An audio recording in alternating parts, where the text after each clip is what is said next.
Just ఒక కుక్క కరిస్తే ఆ ప్రాణం పోతే ఆ ప్రాణంకి విలువ? Why is this selective? Why are you being selective about human lives?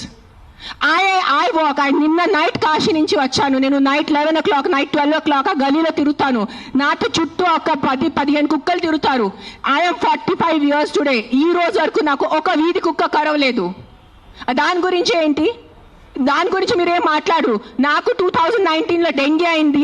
Mosquito bite వల్ల ఆల్మోస్ట్ నేను చనిపోయాను. అదే ఇంత నాకు సీరియస్ అయిపోయింది. నా ప్లేట్లెట్ క్లౌడ్స్ డ్రాప్ అయిపోయింది.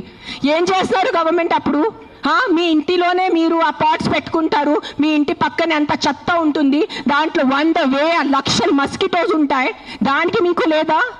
ఒక 4 నేను ఒప్పుకుంటాను. ఒక 100 కుక్కలు ఒక 5 కుక్క అగ్రెసివ్ ఉంటాయి. నేను ఒప్పుకుంటాను. కానీ 5 కుక్కల కోసం మీరు ఆ 95 కుక్కల్ని చంపేస్తున్నారు. దారుణంగా చంపేస్తున్నారు. నేను ఒక 1.5 year నుంచి ఎన్జిఓ నడుస్తున్నాను, శ్రీ ఆద్య యానిమల్ షెల్టర్ అని. I'm on the roads. I know the actual facts. I know how many people are being bit by dogs. I know how many accidents are happening. I am talking numbers. If you don't believe me, open your phones. If you're educated enough to open your phones and Google. Please, for God's sake, Google how many people are dying in road accidents and how many people are dying of mosquito bites. దానికి ఏమి లేదు, దానికి ఏం protest లేదు, దాని గురించి ఏం లేదు. కుక్కలు ఏం చేస్తారు మీ ఆ కుక్కలు వెనకాల పడి? పాపం మా కుక్కలు ఆల్రెడీ వాడు వీరి కుక్క, ఆడికి దిండి ఉండదు, దిక్కు ఉండదు. అది ఏదో ఒకటే భరించాలి, ఏదో ఒకటే చేయాలి. It is a system failure, it is a government failure.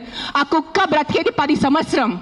దానికి మీరు సరిగా ఏబీసీ చేస్తే, బర్త్ కంట్రోల్ చేస్తే, వ్యాక్సినేషన్స్ ఇస్తే 10 సంవత్సరాల కుక్క చనిపోతుంది. దాని తర్వాత దాని కుక్కలకి పిల్లలు ఉండదు. You will anyways have a dog free society. దానికి ఏంటి? ఎందుకు కుక్కల్ని చంపాలి? నా బ్రదర్, నా సొంత తమ్ముడు బాంబే నుంచి నాకు ఇప్పుడు మెది పెట్టాడు. మీకు చూపిస్తాను ఇన్స్టాగ్రామ్లో. He just shared me